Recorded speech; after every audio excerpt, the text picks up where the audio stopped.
시드니 100 여러분 안녕하세요. 오늘은 당뇨병 한번 공부해 보도록 해요. 이 책의 저자는요 일본 약사님이시더라고요. 당뇨병을 영양요법, 특히 아연을 많이 강조했는데 이 책의 원저가 당뇨병 아연으로 끝내라 라는 제목의 책이었거든요. 자, 그래서 한번 살펴보도록 하겠습니다. 우리나라 당뇨 환자가 몇 명 정도 되나요? 5명 중에 1명은 아마 당뇨 환자일 거예요. 당뇨 환자는 아니지만 당뇨병 전 단계라고 하죠. 그 범주에 있는 사람들도 아주 많은 수가 있다고 하고 전 세계적으로도 당뇨 환자들은 계속 점점 증가하고 있는 추세입니다. 그런데 이런 당뇨병이 우리의 식습관 그리고 영양소들로 충분히 우리가 예방할 수 있고 또 합병증도 좀 막을 수 있다면 너무 도움이 되겠죠? 1장, 2장, 3장으로 이루어져 있는데요. 1장에서는 당뇨병의 원인이 보통 과식이라든지 당분을 많이 섭취해서 이렇게 알고 있지만 그게 아니라 바로 영양소의 불균형, 특히 비타민과 미네랄의 부족에서 당뇨병이 생긴다라는 것을 강조하고 있고 이 책의 제목처럼 그 비타민, 미네랄 중에서 특히 아연에 대해서 많이 강조를 하고 있는데 저는 3장부터 먼저 살펴보도록 하겠습니다. 페이지 수는 63페이지거든요. 비타민과 미네랄, 특히 아연은 꼭 챙겨라 라고 하면서요 64페이지부터 볼게요. 아연, 인슐린, 혈당의 삼각관계. 자, 한국인이나 일본인의 당뇨병은 인슐린 분비의 저하가 원인이라고 알려져서 지금까지 인슐린 분비를 촉진하는 약이 우선적으로 처방이 되었다. 하지만 슬프게도 당뇨약은 2년 이상 장기 복용하면 효능이 떨어진다 라는 사실이 밝혀졌다는 거예요. 자, 인슐린이 적절히 작용하도록 돕는 영양소가 있는데 그것은 바로 여러분 아연입니다. 아연이 인슐린 그 호르몬의 원료예요. 그런데 그 아연은 뼈의 신진대사에도 필요하고요. 그리고 간에서 슬개슴 만들 때도 또 필요한 효소이고요. 아연이요. 그리고 콩팥에서 혈압을 조절하는 효소가 기능을 발휘할 때도 인슐린이 필요한데 이때도 아연이 꼭 필요하다는 거예요. 자, 인슐린은요 췌장에서 만들어지는 단백질의 일종이다.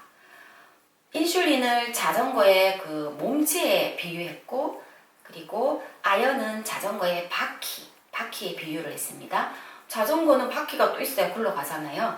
그래서 65페이지 맨 밑에 보면 자전거의 몸체는 단백질이고 바퀴는 아연이다. 자전거는 바퀴 없이 결코 달리지 못한다. 인슐린은 아연이 없으면 우리 몸속에서 작용할 수가 없다.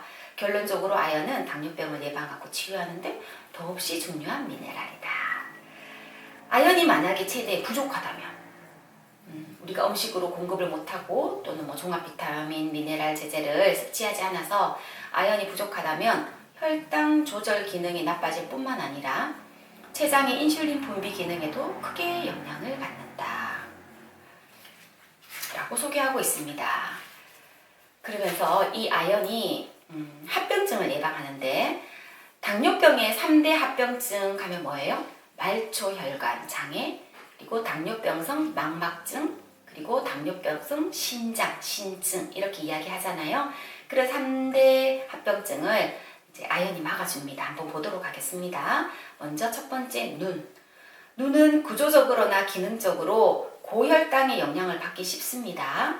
우리가 소화관에서 흡수된 포도당은 대부분 간으로 운반되지만 극히 일부분은 눈 주위의 혈관으로 흘러들어가는데 망막은 인슐린이 없어도 포도당을 끌어들일 수 있습니다. 그래서 고혈당이 지속된다면 포도당이 망막으로 많이 들어오게 되고 그래서 망막 출혈, 망막 박리, 실명 같은 증상이 일어날 수 있다. 무섭네요, 그렇죠? 그리고 두 번째는 신장인데요. 신장의 혈관을 수축하게 하고 그리고 여가 기능을 돕는 것은 혈압 조절에 관여하는 효소들인데 이것도 아연이 없으면 작용하지 못한다. 신장의 세포는 혈당이 높아지면 인슐린 없이도 포도당을 끌어들이는 성질이 있는데 눈이랑 비슷하네요. 이 때문에 너무 많아진 포도당이 당화 현상을 일으켜서 이때 발생하는 활성산소를 처리하는데도 아연이 필요하다. 그리고 근육세포로 운반된 포도당을 에너지로 바꿀 때, 또 뭉친 근육을 풀어줄 때 아연이 필요합니다. 우리 어깨 결림이 심한 사람들은 어깨 근육이 뭉쳐서 그렇잖아요. 그럴 때도 아연이 좀 보충이 된다면 어깨 결림이 사라지는 걸 볼 수가 있거든요. 그리고 뼈. 자, 아연은 뼈에 저장되는 필수 미네랄의 일종이라서 뼈 미네랄이라고도 부른대요. 갱년기후에 여성 골다공증 환자가 아연을 조금 보충해주면 뼈 밀도가 많이 개선이 된대요. 그리고 골수는요, 백혈구, 적혈구, 혈소판을 만들어내는 그런 기관이잖아요. 근데 아연이 바로 이 혈구들의 원료가 되기도 합니다. 따라서 아연이 부족하면 좀 빈혈이 걸릴 수도 있어요. 활성산소를 제거하는데도 아연은 꼭 필요하다라고 소개를 하면서 이 책에서는 아연의 중요성을 많이 강조하고 있습니다. 아연이 합병증을 예방하는데 꼭 필요한 그런 중요한 미네랄이구나. 그러면 아연이 왜 그렇게 많이 부족하지? 잘 먹는데, 2장의 제목처럼 이렇게나 잘 먹는데, 우리 요즘 너무 먹거리가 풍부하잖아요. 나 잘 먹는데 웬 영양결핍? 왜 영양이 부족해서 당뇨병이 온다고 얘기하지? 자, 2장에서는 이런 소개가 있네요. 식품 속에 들어있는 영양소가 과거, 그 옛날과 비교해서 많이 줄어들었다. 우리가 너무 많이 알고 있잖아요. 50년 전과 비교해서 뭐 화학비료의 사용이라던가 땀이 많이 산성화되어서 식품 자체에 들어있는 영양소가 부족하다는 거 뭐 잘 알고 있고요. 그것보다는 이 책에서는 소중한 미네랄들이 소변이나 땀이나 이런 걸 통해서 많이 몸 바깥으로 나가고 있다는 거예요. 그래서 부족하기 쉽다는 거죠. 40페이지부터 한번 볼까요? 몸속에 미네랄들이 몸 밖으로 새어나간다는 거예요. 첫 번째, 정신적, 육체적 스트레스를 받을 때 소변에 섞여서 아연이 많이 빠져나갑니다. 소변뿐만 아니라 아연은 땀으로도 많이 배출이 되거든요. 그래서 여름에 땀을 많이 흘리는, 여름뿐만 아니라 땀을 많이 흘리시는 분들은 아연이 부족할 수 있겠죠. 두 번째는요, 화학 조미료 사용입니다. 42페이지로 넘어왔습니다. 화학 조미료를 많이 사용하는 사람, 많이 먹는 사람, 그리고 43페이지에 가공식품을 많이 먹어서 식품 첨가물을 많이 섭취하는 사람들, 몸 밖으로 아연이 많이 배설될 수 있습니다. 그래서 집밥을 먹어라 라고 여기서는 강조를 하고 있고요. 세 번째는 약을 많이 복용하는 사람, 그러면서 아연 부족을 일으킬 가능성이 있는 약들이 쭉 소개가 되어 있는데 저희가 약은 잘 모르겠고 어쨌든 약을 과다 복용하시는 분들도 아연이 몸 밖으로 배설되기 쉽습니다. 그리고 네 번째 46페이지는 채식주의자들. 채식은 식이섬유가 많죠, 그죠? 그래서 식이섬유를 지나치게 많이 섭취해도 아연이 대변으로 배설이 되기 쉽습니다. 다섯 번째는요, 칼슘을 단독으로 한꺼번에 많이 섭취하는 경우 반대로 아연의 흡수가 또 저해될 수도 있습니다. 그리고 여섯 번째는 이러한 어떠한 행동들이 아연을 필요 이상으로 써버린다는 건데요. 어떤 행동인가? 눈을 혹사하고 밤을 지새우는 습관. 밤에 잠 안 자고 이렇게 꼴딱 새고 이런 분들 많으시잖아요. 뭐 직업의 특성상이라든지 그런 분들은 아연이 몸 밖으로 배설되기 쉽고 당뇨병 걸릴 수 있습니다. 그리고요, 두 번째는 과한 음주 습관입니다. 우리가 알코올을 많이 섭취하면 우리 간에서는 알코올을 해독해야 되잖아요. 그럴 때 아연이 꼭 필요하거든요. 따라서 우리가 만약에 알코올을 많이 섭취해서 아연을 써버린다면 인슐린을 만드는데 꼭 필요한 알코올을 알코올 해독하는데 다 써버리게 되는 거죠. 자, 그리고 어떤 행동이냐면 흡연 습관요. 우리가 담배를 피우면 활성산소가 많이 발생해요. 이 활성산소를 제거하려면 아연 비롯해서 망간, 구리, 철, 셀레늄 같은 영양소가 또 많이 소비가 됩니다. 그럼 내 몸에서는 이런 미량 미네랄들이 또 부족하기가 쉽겠죠. 또 네 번째는 과도한 운동, 상처, 그리고 임신인데요. 마라톤 같은 과도한 운동을 하면 근육이 파열되고 이거를 복구하기 위해서 단백질 합성이 많이 필요합니다. 여기에 아연이 필요합니다. 여러분, 아연은 우리 몸에서 단백질을 합성하는데 꼭 필요한 미네랄이에요. 그래서 과한 운동을 할 때도 또 아연이 많이 소모가 된다는 것이죠.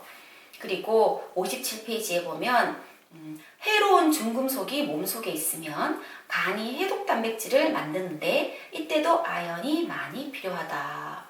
그래서 몸에 독소가 많은 사람들은 인슐린을 만들 원료가 부족해서 혈당이 높게 된다는 거예요. 디톡스를 꼭 해야 되네요. 그죠? 예.